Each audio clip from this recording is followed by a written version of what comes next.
In this video, we're going to talk about what are called two-step equations. In this case, it takes doing two opposite operations to be able to isolate the variable.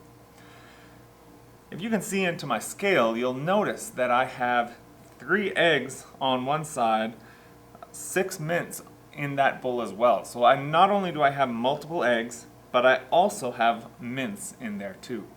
In this side, I think I have 18 mints. So what I want to do is I want to do the opposite operations one at a time to find out what one egg is equal. You probably remember what one egg equals from the last video, but we're still going to go through this and figure it out again. Now when I do my opposite operations and I have multiple operations to do, I always work in reverse BEDMAS order.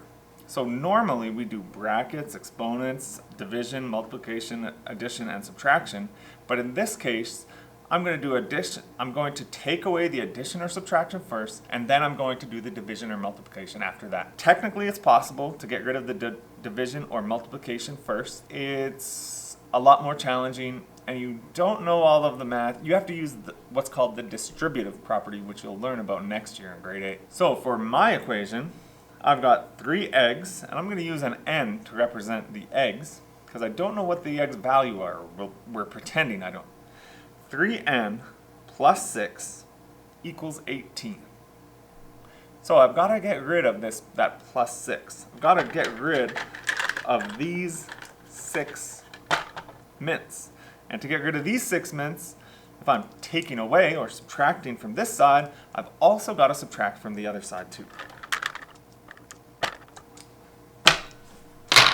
And I can get rid of those. I don't need them anymore. So now, similar before, I'm left with one operation left, and we saw this exact same calculation last time. I've got 3 eggs, I've got 12 mints. I'm going to divide these by 3. Let me just dump them out first. I've got 3 eggs on this side, and I've got 12 mints over here. So what I'm going to do is I'm going to divide both sides by 3.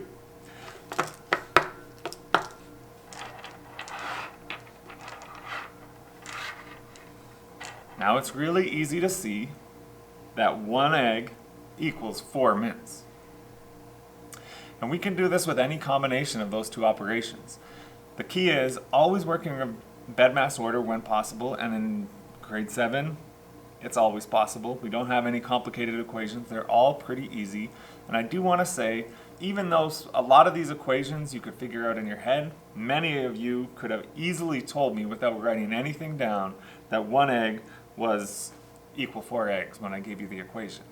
But what we're doing here, and what I really want to focus on and learn, is how to write down our algebra work properly, because this is going to come in very handy as we learn harder and harder math.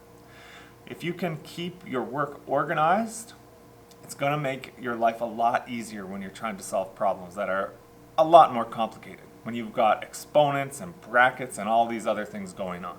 Let's look at the notes and examples, and I'll show you how to do that. So let's look at the examples of two-step equations. Remember, we have to work in reverse BEDMAS order. Usually when we're using BEDMAS, we go from the top down, but in this case, we're going from the bottom up. We're going to solve addition, and we're going to get rid of addition and subtraction first, then we're going to move on to division and multiplication. I'm going to show you an example of what happens if you don't do reverse BEDMAS order. I'll do it on the next one. First we'll just solve this regular. We're also going to verify our solution. 2x plus 3 equals 9. So the first operation that I want to get rid of is this plus 3, the adding the 3. So I'm going to rewrite everything that's in this top line I have to have in the next line as well.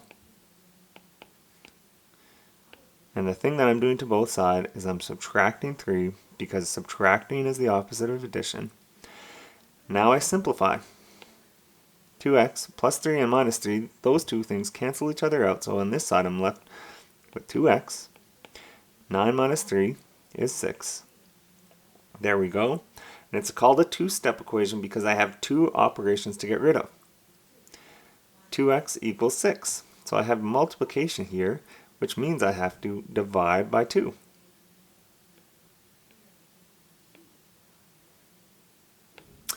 These 2's cancel each other out, and I'm left over with x equals 6 divided by 2 is 3.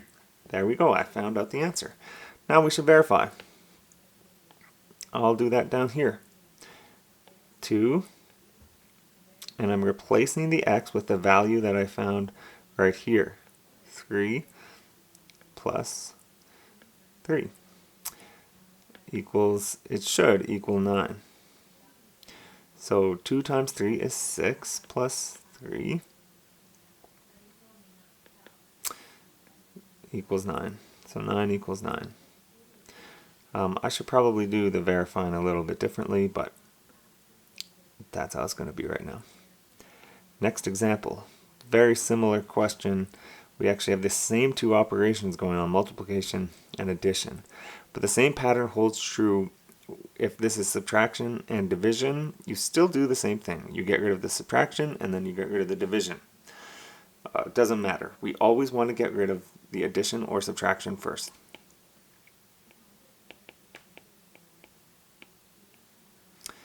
So, like I said, we have to get rid of addition first. And I should see everything from my previous step in my next step. Opposite of addition is subtraction. Now I simplify what I can. So I'm left over with, on this side, I'm left over with 6x. And on this side, I'm left over with 25. To get rid of multiplication, I'm going to divide on both sides. You're going to notice something. This one, algebra might make it a lot easier for you to solve because we're not going to get a whole number as the answer. Which, in the work that I've given you, you won't have any questions like this, but it's good to see an example where this happens. And I can't simplify that. X is going to equal 25 over 6. And I can verify that. But the verifying here is a little bit beyond you because you don't know, you haven't multiplied fractions before. So I won't give you a question like this, but I can still verify it. And now, in this case, these 6 is 6, and I'm multiplying by something that's divided by 6. Those are going to cancel out, and that's something you'll learn about next year. And I'm going to be left over with 25 plus 4. That's going to equal 29, which I got the same thing on both sides, so I'm good to go. I want to show you one more example. And this one is going to work out so that we get a whole number, and then I'm going to show you what would happen if we divided first. I'm going to do another example. I'm going to do it the way that we've learned of doing it in reverse BEDMAS order, where we get rid of the subtraction first. I want to show you what happens if you try to get rid of the multiplication first as well. So first I'll do it the regular way, where we get rid of the subtracting 5 first. I'm going to rewrite my equation. And I'm going to use a different color because I know that the opposite of subtracting 5 is adding 5. And the other color helps me to make sure that I do the same things to both sides. I'm left over with 3x equals 15. So you can see the question is pretty easy. I divide by 3. Those cancel each other out, and I'm left over with x equals 5. And you could verify that in your head. 3 times 5 is 15, minus 5 equals 10. I got the question right. So what happens if we divide first? Well, let's do that over here. I'm going to rewrite the question. 3x minus 5 equals 10. Now here's where things get difficult. To start off, I'm going to divide. I have to divide both sides by 3 if I'm going to do it this way. And this, you're going to see, is not a good idea. Okay, divide both sides by 3. And now I'm stuck with a bunch of fractions. And I have to divide the whole side by 3. I can't just divide part of the side by 3. It only works if I divide the whole side by 3. Think of the balance beam. If I only divided part of the thing by 3 that was on one of the sides, then I would have too much on that side. With the balance beam, if I took only some of the eggs out but left all of the mince, then I would have too much stuff on that side and the thing wouldn't be in balance, it wouldn't be equal. So I have to do the whole side by the number. This is why it gets tricky. Now, this is some math that you don't know. I can distribute this out. This is the distributive property. I could rewrite this as 3x over 3 minus 5 over 3 equals 10 over 3. So as you can see, I'm going to have to be really comfortable with fractions. This cancels out, and I'm left with x minus 5 over 3 equals 10 over 3. Now I have to add negative 5, or I have to add 5 over 3 to both sides. And we just finished adding fractions, so we know that this is going to equal 15 over 3. And if we simplify that, we get 5. I think you can agree that this was a lot simpler than this. So make sure you work in reverse BEDMAS order. Otherwise, you're probably going to get the answer wrong because some of this stuff you don't know how to do yet, but you will next year. Please post a comment if you have a question or if you don't understand something.